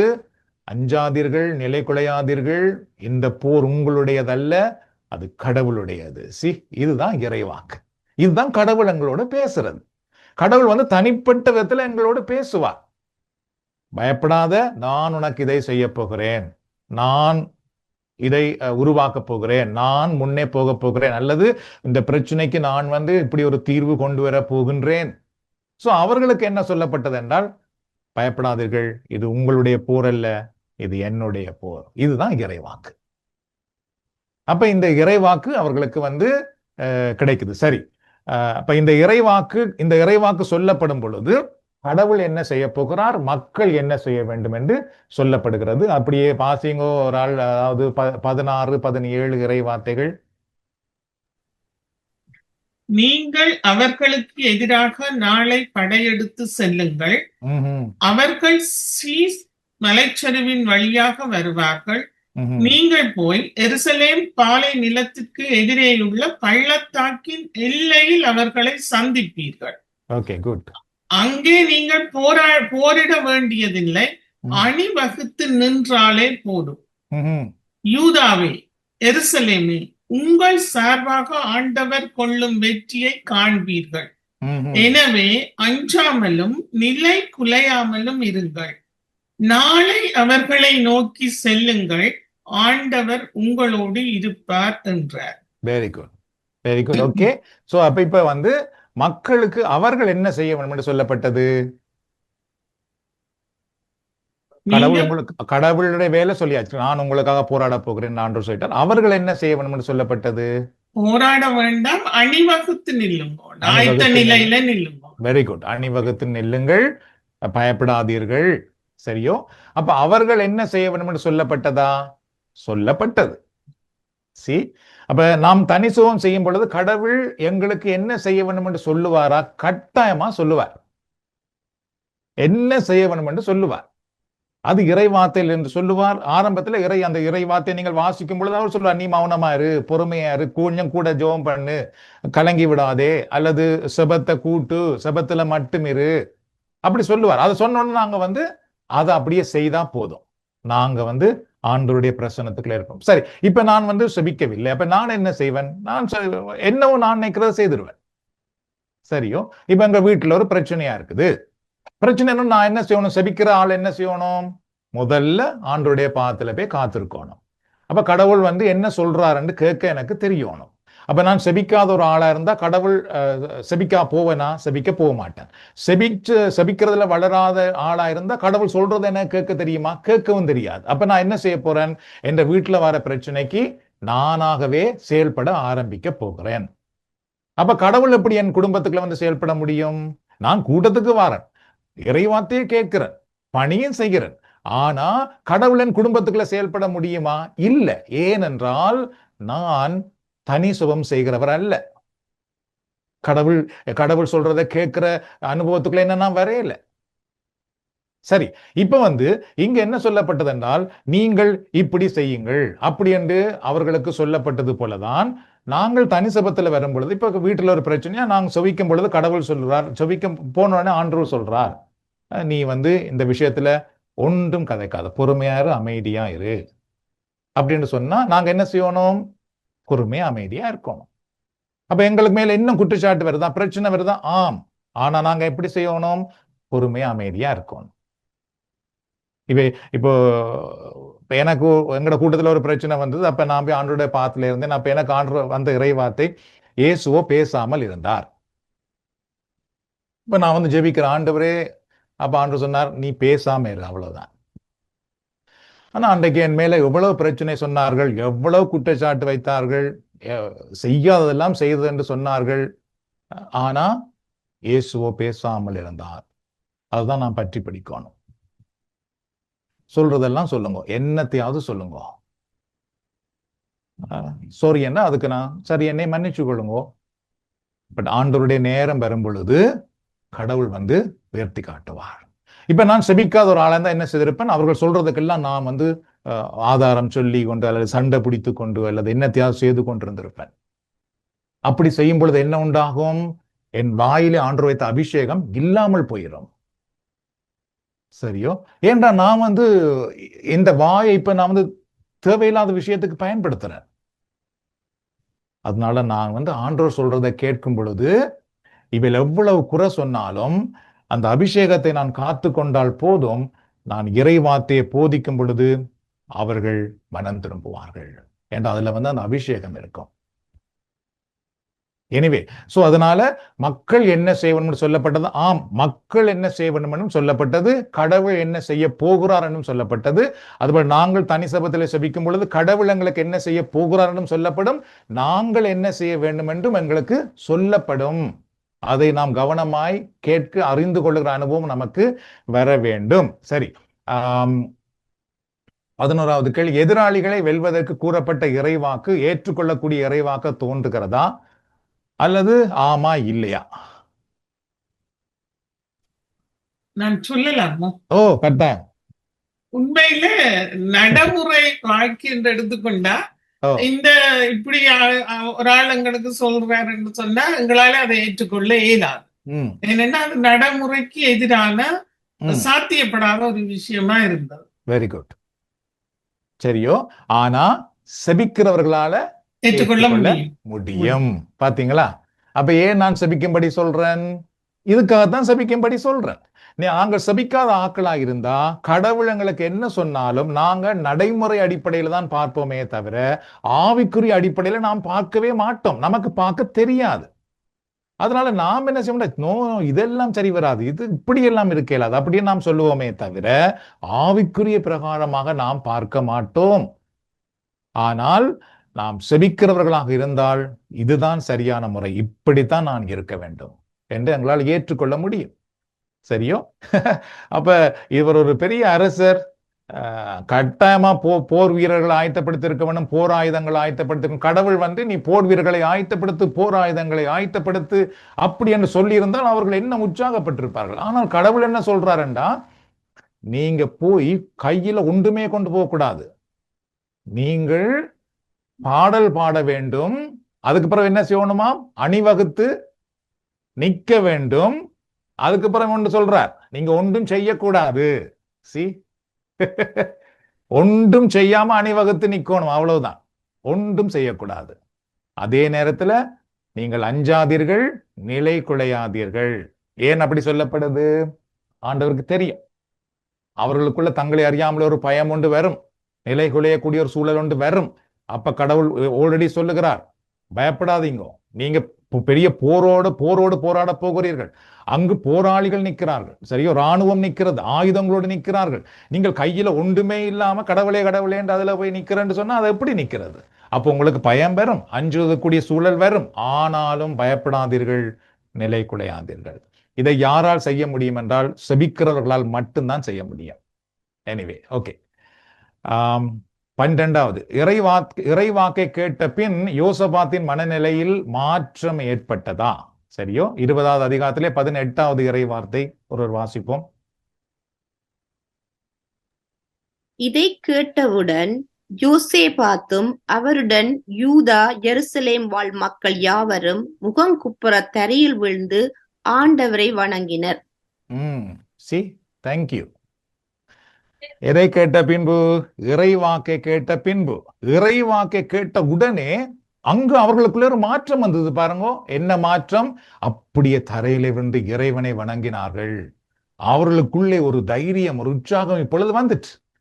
இதனாலதான் தனி சபத்துல கடவுள் எங்களோடு பேசுகிற அனுபவம் வந்ததோ, நாம் சுபம் முடிந்து வரும் பொழுது விடுதலை அனுபவத்தோடு வருவோம். சுப வழிபாடு முடிந்து போகும் பொழுது ஒரு பெரிய விடுதலை அனுபவத்தோடு நாங்கள் போவோம். ஏனென்றால் அந்த கடவுள் எங்களோடு பேசுவார், பேசி எங்களை பலப்படுத்திடுவார்.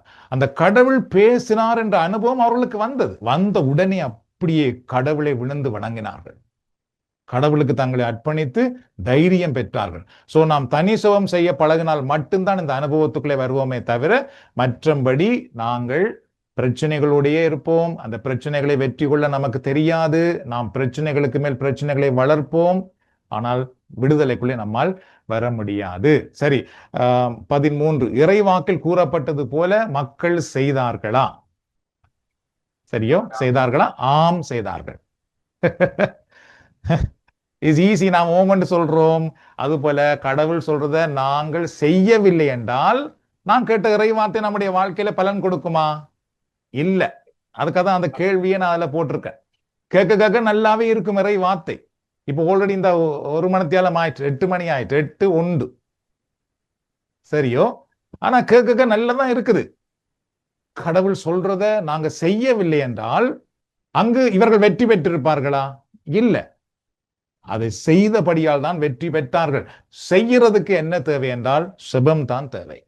செபிக்காமல் போனால் நம்மால் செய்ய முடியாது. 14வது, இறைவாக்கு நிறைவேறியதா என்று கேட்டால் ஆம், நிறைவேறியது.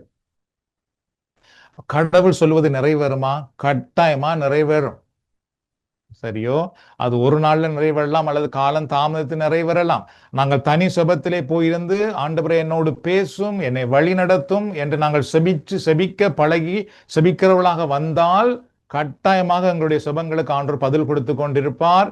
அந்த செப நேரத்தில் இறைவன் எங்களோடு என்ன பேசுகிறாரோ அதை அவர் நிறைவேற்றி கொண்டும் இருப்பார். சரியோ. ஆனா செபத்துல நாங்கள் வளரவில்லை என்றால் கடவுளால் எங்களை ஒன்றும் செய்ய முடியாது. ஓகே, அடுத்த பகுதி I am going to go very quick. ஏன்னா அடுத்த முறை நான் இதை கண்டினியூ பண்ண முடியாது. அதனால நான் இதை வெரி குயிக்கா போய் அடுத்ததை முடிக்கிறேன். அதுக்கு பிறகு கொண்டதுனா தனி ஜெபத்துக்கு தேவையானவைகள் என்ன? இப்ப இது உங்களுக்கு தேவையான விஷயம். சரியோ. நீங்க இப்ப தனி ஜெபம் செய்ய வேணும் அப்படின்னு ஆசைப்பட்டா உங்களுக்கு தேவையானது என்ன? 2 பேர் சொல்லலாம். தடைகளற்ற தனிமையான அமைதியான இடம் வேதாகமம். ஓகே, அது உங்களோட வீட்டை கனடால வீட்டுல கிடைக்குமா? அது எனக்கு கிடைக்குது பிரதர். வெரி குட், உங்களுக்கு நன்றி சொல்றேன். ஓகே, நீங்க செபம் செய்யும் பொழுது எப்படி நீங்க செய்வீங்கள்? சாரி, அறையில இருந்து செய்வீங்களா இல்லாட்டி எங்க? அறையில இருந்தா நான் சொல்றேன். Okay, very good. சோ சில பேருக்கு வீட்டுல வசதி இல்லை, அப்படி என்ன நீங்க வசதியை உருவாக்கணும். சரியோ. வீட்டுல ஆக்கள் இருக்கணும், அறைக்குள்ள இருக்க எல்லாமே இருக்கு அப்படின்னா நீங்க வாகனத்துல போயிருந்து செவிக்கலாம். அப்படி இல்லை, நீங்க வீட்டுல செவிக்கணும்டா ஃபர்ஸ்ட் திங் என்னன்னா எங்களுக்கு இருக்கிற பெரிய பிரச்சனையே நீங்க வீட்டுல சொல்றது, நான் செபம் பண்ணிட்டு வாரன் அப்படின்ட்டு சொல்றதுதான் பெரிய பிரச்சனையே. ஆனா அதை நீங்க சொல்லி அறை பூட்டணும், நான் செபிக்க போகிறேன். சில நேரத்துல நீங்க செபித்து கொண்டிருக்கும் பொழுது வழியால சத்தங்கள் கேட்கலாம், அது வரலாம். ஆனாலும் நீங்க பொறுமையா இருக்கணும். பொறுமையா இருந்து செபிக்கணும். காலப்பு பக்குவமா ஏதாவது சொல்ல முடியுமா? நான் செபி கேட்க கொஞ்சம் சவுண்டை குறைக்கலன்னா நீங்க குறைங்கோ, அப்படி இல்லாட்டி பரவாயில்ல. நீங்க அறையில இருந்து செபிக்கணும். ஸோ நீங்க கதவு பூட்ட பழகிறது வெரி இம்பார்ட்டன்ட். சரியோ.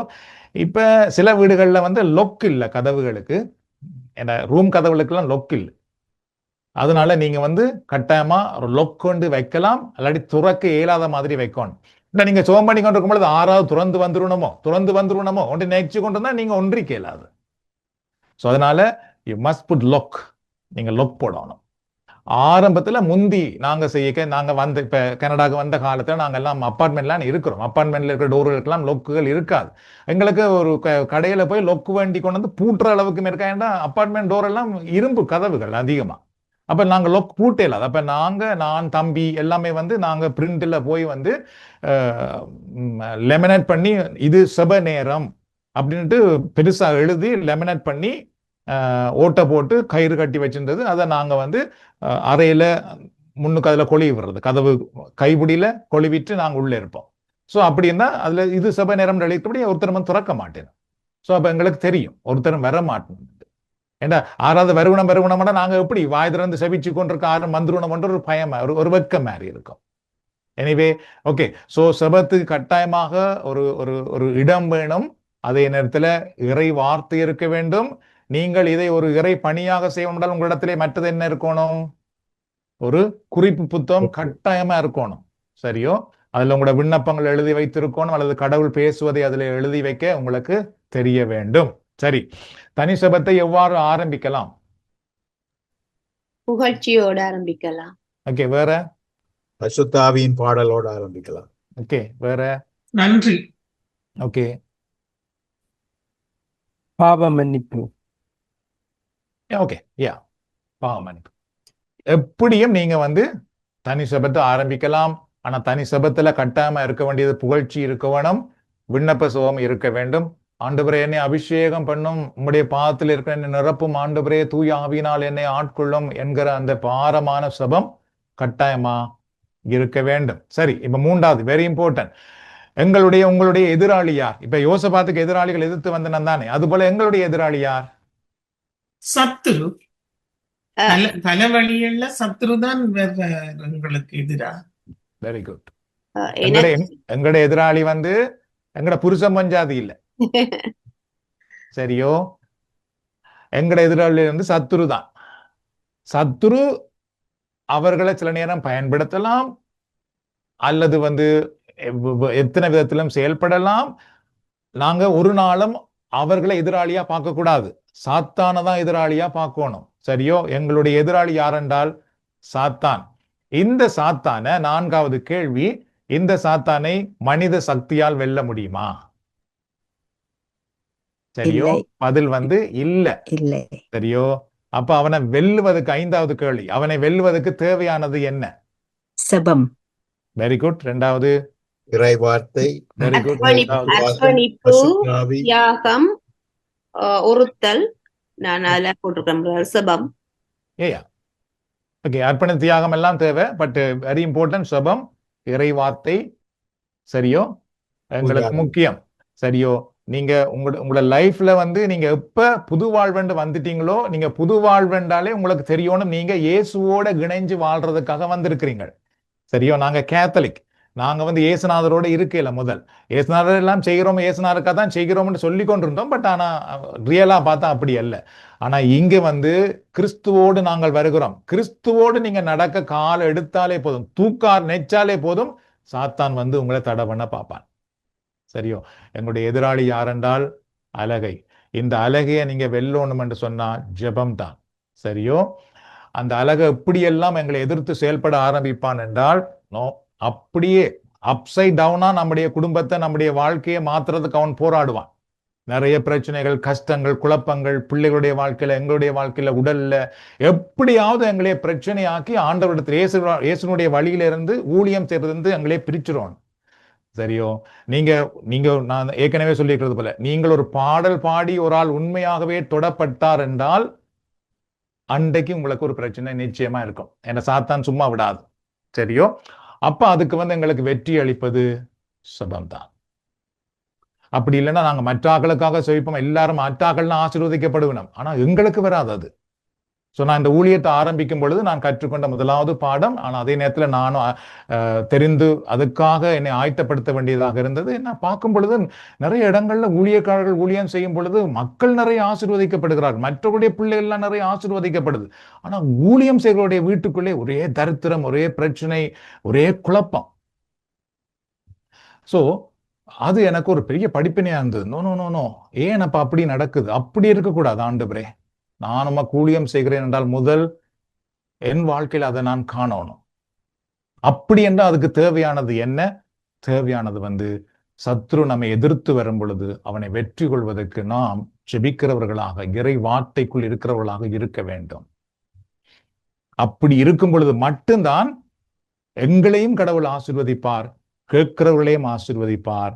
இல்லை என்றால் நீங்கள் மற்றவர்களுக்காக விண்ணப்பம் செய்வீர்கள், அங்கெல்லாம் ஆசீர்வாதம் பெறும், ஆனா எங்க வீட்டுக்கு வராது. ஏன்னா சபம் செய்யறது கடவுள் எங்களை பயன்படுத்துறோம் அவையில ஆசீர்வதிக்கிறதுக்கு, எங்களை ஆசீர்வதிக்கிறதுக்கு இல்லை. எங்களை எப்படி ஆசீர்வதிப்பார் என்றால் நாங்கள் இறைவனுக்குள் இருக்கும் பொழுது. ஓகே, எனிவே, ஆறாவது, உங்கள் வாழ்வில் கடவுளின் திட்டங்களை எவ்வாறு அறிய முடியும்? தனிசபம், இறை வார்த்தை மூலம் கடவுளுடைய திட்டத்தை அறிய முடியும். இல்லை என்றால் எந்த வாழ்க்கையில என்ன ஊழியம் பெற்றிருக்கிறார், என்ன திட்டம் பெற்றிருக்கிறார், எங்களுக்கு ஒன்றுமே தெரியாது. ஏழாவது, தனிசபம் செய்யாமல் பணி செய்தால் ஆபத்துக்கள், என்ன ஆபத்துக்கள் வரும்? இல்லாட்டி ஆபத்து இருக்குதா அப்படின்னு கேட்போமே, ஆபத்து இருக்குதா? இருக்குது. என்ன ஆபத்து வரலாம்? தொடர்ந்து பணி செய்யவோ அல்லது ஆண்டவரை தொடர்ந்து பற்றி கொள்ளவோ ஒரு தடைகள் ஏற்படும்.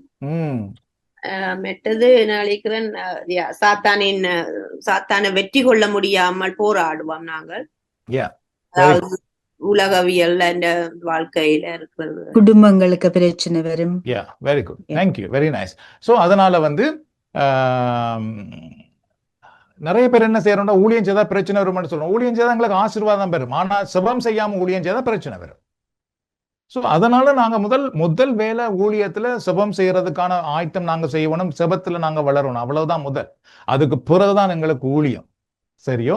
அப்ப தனி செபம் நாங்க வீட்டுல செய்கிற ஆட்களா இருக்கும் பொழுது மட்டும்தான் நாங்க ஊழியம் செய்யலாம். அப்படி இல்லைன்னா ஊழியம் செய்த உடனே எங்களுக்கு நிறைய பிரச்சனைகள், கஷ்டங்கள் வாரதுக்கு வரும். அதுக்கப்புறம் எங்களுக்கு அமைதி இல்லாம போயிடும். பிரச்சனைகள் வர ஆரம்பித்த உடனே நாங்க செயல்பட்டு கடவுளுடைய வழியை விட்டு விலகி போயிடலாம். ஓகே, ஐ திங்க் இது இஸ் கடைசி 9வது. யோசபாத்து மக்களும் ஜெபிக்கும் பொழுது ஏற்பட்ட முக்கியமான விடயங்கள் என்ன அப்படின்னு நீங்கள் பார்த்தீர்கள். அவர்களுக்கு பயம் நீங்கினது, இறைவாக்கு கிடைத்தது, என்ன செய்ய வேண்டும் என்று சொல்லப்பட்டது. அவர்கள் அது போல போராடினார்கள். தேங்க்யூ. அதுபோல அவர்கள் போராடினார்கள். அவர்களுக்கு என்ன கிடைச்சது? வெற்றி கிடைச்சது. சரியோ? சோ தனி ஜெபத்தை பற்றி நான் உங்களோட பேசுறேன்டா, அதனுடைய முக்கியமான விடயம் என்னவென்றால், ஒவ்வொருடைய வாழ்க்கையிலும் நாங்கள் உயர்த்தப்பட வேண்டும், அபிஷேகத்தினால நிரம்பி நிற்க வேண்டும்.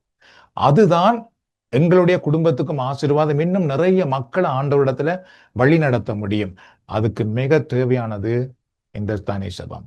யோசபாத் செபித்ததனால் வெற்றி கொண்டார். அதுபோல நானும் நீங்களும் தனி செபத்துல வளர்ந்தால் கட்டாயமாக வெற்றிக்குள் ஆண்டவரங்களை வழி நடத்துவார். ஓகே, நாங்க செபம் பண்ணுவோம். ஜெபம் பண்ணி நாங்க முடிக்கலாம். அன்பின் ஆண்டவரே, இந்த நாளுக்காக நாங்கள் உமக்கு நன்றி கூறுகின்றோம். ஆண்டவராக இயேசுவே, நீர் பாடுகளை சந்திப்பதற்கு முன்பதாக போய் காத்திருந்து செபித்தீர். ஆனால் உம்மோடு இருந்த சீடர்களால் செபிக்க முடியவில்லை. ஆனாலும் நீர் அவர்களுக்கு செபிக்கும்படி கற்றுக் கொடுத்தீர். பரிசுத்த ஆவியானவரை பெற்றுக்கொள்வதற்காகவும் நீர் செபிக்கும்படி கற்றுக் கொடுத்தீர். அதுபோல அன்பின் ஆண்டவரை, இந்த நாளிலே உம்முடைய பாதையில நாங்கள் நடந்து வருவதற்கு செபிக்க வேண்டும் என்பதை எங்களை கற்றுக் கொடுக்கின்றீர். இந்த நாளிலும் நாங்கள் செபிக்கின்றோம். இதுல இணைந்திருக்கிற எல்லாருமே ஒரு பெரிய செப வீரர்களாக இந்த ஆண்டிலே நாங்கள் உருவாக்கப்பட எங்களை நீர் அபிஷேகம் பண்ண, எங்களை நம்முடைய வல்லமையினால் நிரப்பும். நாங்கள் தனி செபம் செய்வதற்கு எங்களுக்கு வேண்டிய சூழ்நிலைகளை உருவாக்கி தாரோம். தனி செபத்தை பற்றி அதிகமான அறிவை நாங்கள் பெற்றுக்கொள்ள எங்களுக்கு உதவி செய்யும். இந்த தனி செபத்தை எங்களுடைய ஒரு தனிப்பட்ட ஊழியமாக நாங்கள் எடுத்து செய்ய எங்களை ஆசீர்வதியும். ஜெபத்தினால் எங்கள் குடும்பத்தை கட்ட, ஊழியத்தை கட்ட, எங்களுடைய தனிப்பட்ட வாழ்வை கட்டி எழுப்ப எங்களுக்கு கற்றுக்கொடும். ஆண்டவரே, உம்முடைய வல்லமை எங்கள் மேல் இறங்கி வரட்டும். உம்முடைய அபிஷேகம் எங்கள் மேல் இறங்கி வரட்டும். அன்றைக்கு யோசேபாத்து மக்களும் ஜெபம் பண்ணி கொண்டிருக்கும் பொழுது பரிசுத்த ஆவியானவரே நீர் இறங்கி வந்தீரே. அதுபோல இந்த நேரத்தில் எங்கள் மேலும் எங்கள் மத்தியிலும் நீர் இறங்கி வாரும். நீர் தாமே யாகேசியல் வழியாக இறைவாக்கு உரைத்தீரே. அதுபோல இந்த நேரத்தில் எங்களை நீர் அபிஷேகம் பண்ணும். எங்கள் நாவை நீர் அபிஷேகம் பண்ணும். எங்கள் மத்தியிலே ஊழியக்காரர்களை எழுப்பும் ஆண்டவரே. இறைவாக்கு உரைக்கிறவர்களை எழுப்பும். நற்செய்தி அறிவிக்கிறவர்கள் எழும்பட்டும். ஜெபத்தினால் மக்களை வழி நடத்துகிறவர்கள், விடுவிக்கிறவர்கள் எழும்பட்டும் ஆண்டவரே. எங்களுக்கு எதிராக என்ன போராட்டம் வந்தாலும் அதை வெற்றி கொள்வதற்கான பலனை நீர் அளிப்பீராக. உங்களுடைய பிரசன்னம் எங்களை ஆட்கொள்ளட்டும். உங்களுடைய அபிஷேகம் எங்களை நிரப்பட்டும்.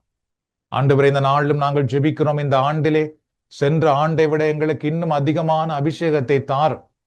பலபடிகள் நாங்கள் அபிஷேகத்திலே உயர்ந்து நிற்க எங்களை ஆசீர்வதியும். ஒவ்வொரு வெள்ளிக்கிழமை கூட்டங்களிலும் எங்கள் மேல் உம்முடைய அபிஷேகத்தை ஊற்றும்படி நாங்கள் ஜெபிக்கிறோம். ஒவ்வொரு ஆராதனை நாங்கள் பங்கு பெறும் பொழுது உம்முடைய வல்லமையை நாங்கள் அனுபவிக்கட்டும். உம்முடைய அபிஷேகத்துக்குள்ளே நாங்கள் வரட்டும். எங்கள் ஆன்மீக கண்கள் திறக்கப்படட்டும். நீர் பேசுவதை எங்கள் காதுகள் கேட்கட்டும். எங்களுக்கு தர தரிசனங்களை எங்கள் கண்கள் காணட்டும். எங்கள் உடலிலே அற்புதங்கள் நடக்கட்டும். எங்கள் சபை மத்தியிலே அற்புதங்கள் நடக்கட்டும். ஆண்டவருடைய அருக்கரத்தில் இணைந்திருக்கிற ஒவ்வொருவரையும் தொட்டு ஆசீர்வதிப்பதாக. விடுதலையும் வெற்றியும் உயர்வும் உண்டாகட்டும். இயேசுவின் நாமத்தில் ஜெபித்து நாங்கள் நீ தருகிற ஆசீர்வாதத்தை பெற்றுக் கொள்கிறோம். உங்கள் நல்ல தந்தையே. ஆண்டவராக இயேசு கிறிஸ்துவின் அருளும் கடவுளின் அன்பும் பரிசுத்த ஆவியின் ஐக்கியமும் நம் அனைவரோடும் நம்முடைய குடும்பத்திலும் எப்பொழுதும் இருப்பதாக. பிதா, சுதன், பரிசுத்த ஆவியின் பேராலே